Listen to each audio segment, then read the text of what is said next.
I'm Alexis, aka the Sloth Reader, and I'm here today to do my January wrap-up.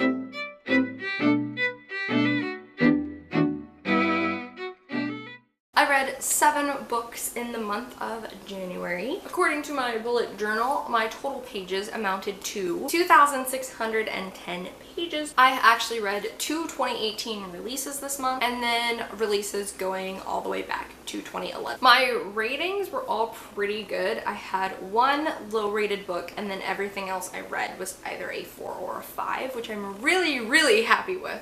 Because I felt like I really enjoyed everything I read this month. I made a dent in 2 of my yearly goals I set for myself. This month I read many books that were published in 2015 or prior, which was one of my goals, and I also actually reread a book this month. I wanted to reread 5 books in 2018, so I've already done 1 of those. Starting with my least favorite read of the month, it's gonna come as no surprise to any of you who have seen my review on this book, and that is The Night Circus by Erin Morgenstern. I did do an entire review on this book, which I will link down below, where I discussed all of the many things I did not like about this book. I ended up giving it a 2.5 stars. Ultimately, it comes down to the fact that I just didn't like the writing. I felt the writing really tipped into a lot of unnecessary descriptions that really I felt like didn't explain the magic and the world. I really wasn't convinced of the characters or the romance. I also just found a lot of the time framing in this book to be very confusing. I did not like this. I gave it 2.5 stars.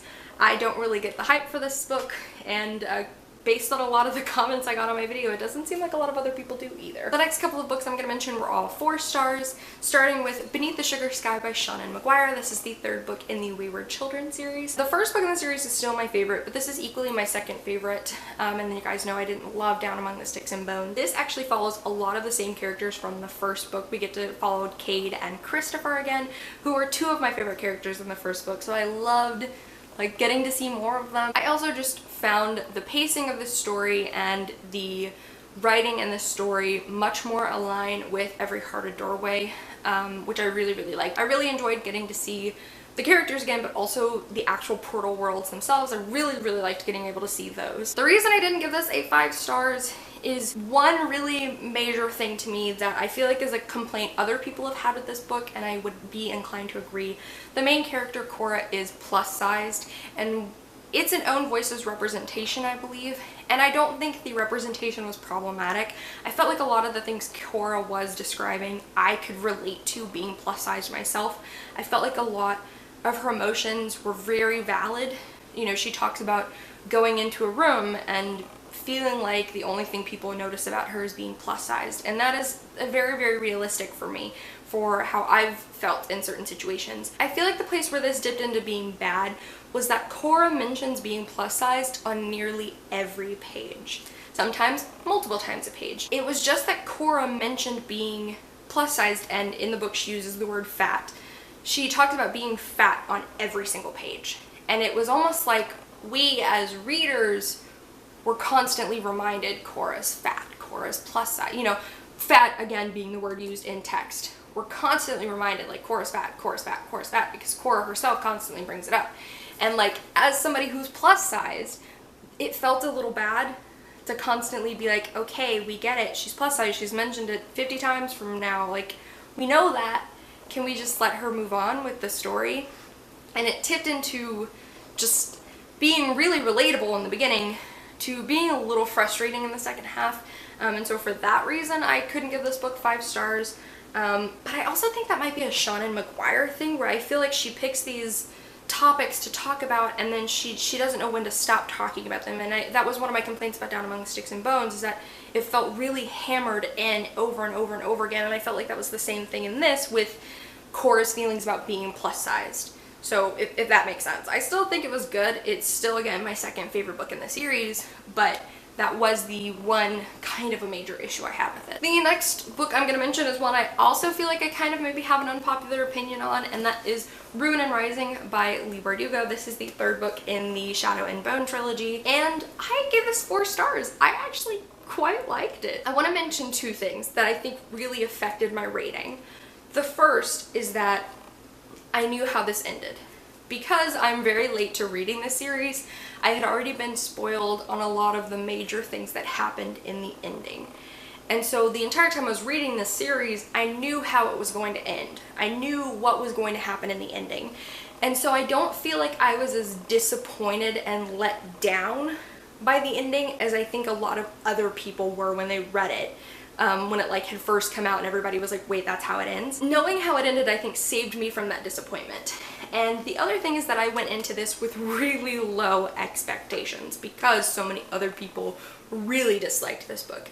I was like, okay, go in with really low expectations so that you're not really disappointed if you don't end up liking it. And I think because I went in with really low expectations, I ended up quite liking this. I quite liked a lot of the things that happened in this book. I loved being able to see more of this world. I've talked many times about how much I love the world in this story. The beginning of this book is quite slow. I think it takes probably 50 or 60 pages before it really starts going, but that is one complaint I have. I loved being able to see Baghra and the Darkling's backstory. That was by far my favorite part in this book. I did give this 4 stars.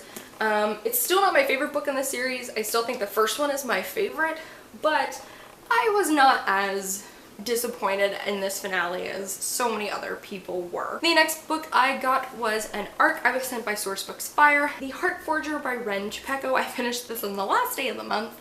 This is the sequel to The Bone Witch, and I really enjoyed this. I definitely think I enjoyed this more than the first book in the series. This book is quite large and a lot of stuff happens.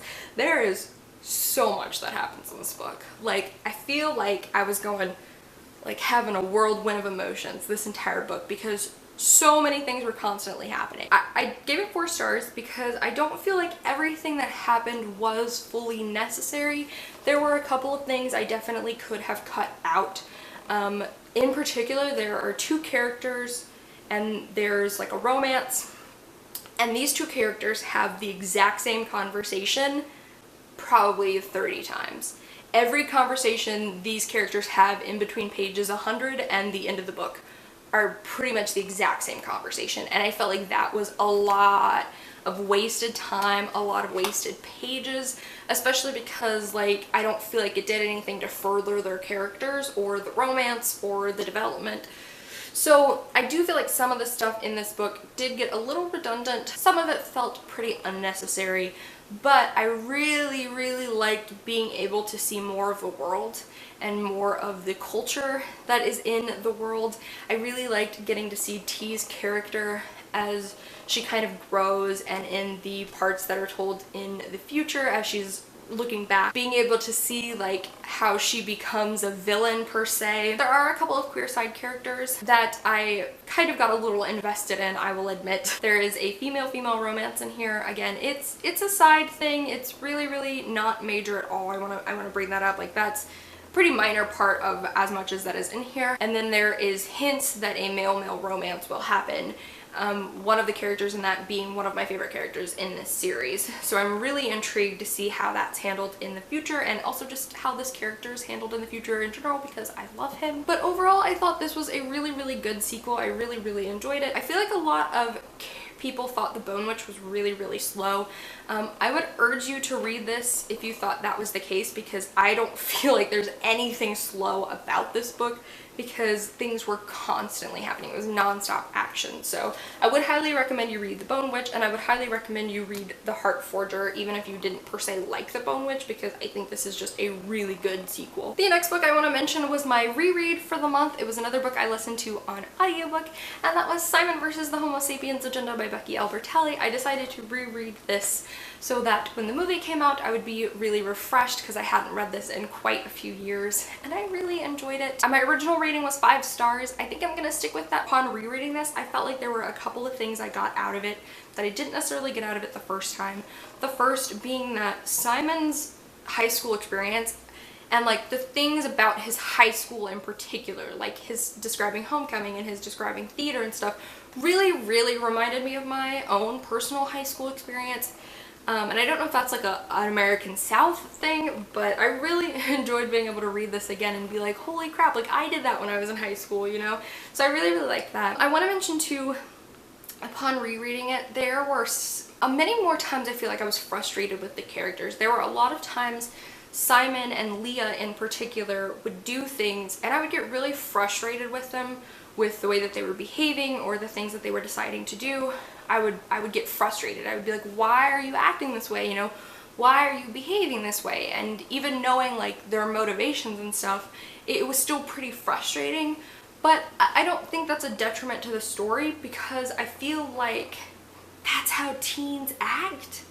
You know what I mean? Like, I feel like as a teenager, like when I was 17, I probably did act that way. That's how I acted at 17, and I'm only frustrated with it now at 23 because I can acknowledge that's how I probably behaved at 17. So like, I feel like it's more of a plus for Becky Albertalli that she wrote teenagers that I feel like are fallible and flawed and convincingly teen. So I did reread Simon Versus. I had a great time reading it. I laughed a lot. I did a lot of this. It was a good little enjoyable ride. I'm so excited for the movie. The next thing I'm going to mention is a graphic novel I read this month, and that is Monstrous Volume 1 by Marjorie Liu and Sana Takeda. I loved this. I gave this 5 stars. It was so enjoyable. It was so up my alley. It was dark. It has an almost exclusively female cast. It deals with a lot of social issues for this world. The art in this is stunning. Like, I don't know how Sana Takeda fits so much in a like a cell, because it's incredible. Like, it's so detailed and beautiful. And I really loved this. I found the characters really compelling, and I really wanted to follow them and know more. I love this world. I find the world really fascinating, and it's definitely dark and it's definitely gritty. I personally loved this. This is gonna be one of my new favorite graphic novel series. I enjoyed this volume so much. It was so good. I loved it. I'm gonna try not to gush too much about this next one, because I know I've been rambling for a really long time in this video about stuff. So I'm gonna kind of move through it fast, but my last 5-star read of the month, my favorite book I read in the month of January, is probably not gonna be a surprise. But it was Lair of Dreams by Libba Bray. This is the second book in the Diviners. You guys know I loved the Diviners, and I loved Lair of Dreams immensely. I listened to this one on audio again as well, same with I did with the Diviners. I could see where other people thought it was really slow, but I loved this. Oh man. I loved that a big focus of this book was Henry and a character named Ling, and they're easily my 2 favorite characters in the series at the moment. I loved their scenes so much, and the friendship that came between them was, oh my god, so perfect.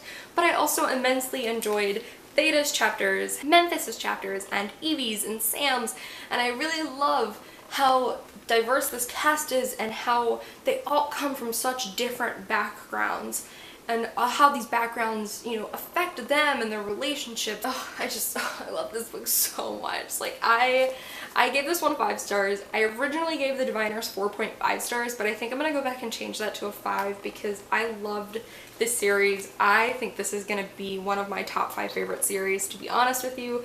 I don't personally have any complaints. Like, I said the first one was everything I could have wanted in a book. And I take that and extend that to the Lair of Dreams because I thought this one was just an absolute joy. I don't think this one was as creepy as the first one. I definitely think the Diviners was a bit more scary. There was still parts in this book that gave me the heebie-jeebies, but I don't think it was quite as scary. And from what I've heard, I think most people say the first book is the scariest, but I know the next book has something to do with asylums, and that is terrifying. But I loved Lair of Dreams. It was my favorite read of January. I'm so upset I waited so long to read this series because it's everything. It makes me laugh, it makes me upset, it makes me angry, it makes me cry. I love the characters, I love the story, and how many times can I say I love it? I love it, I love it, I loved it. It was great, my favorite thing in January. I loved it. I think this video is going to end up being a long one because I feel like I gushed quite a bit about stuff, but I would love to know what was your favorite and least favorite reads in the month of January. If you like that, I do upload videos on Monday, Wednesdays, and Fridays, and I'll see you guys soon with another one. Bye!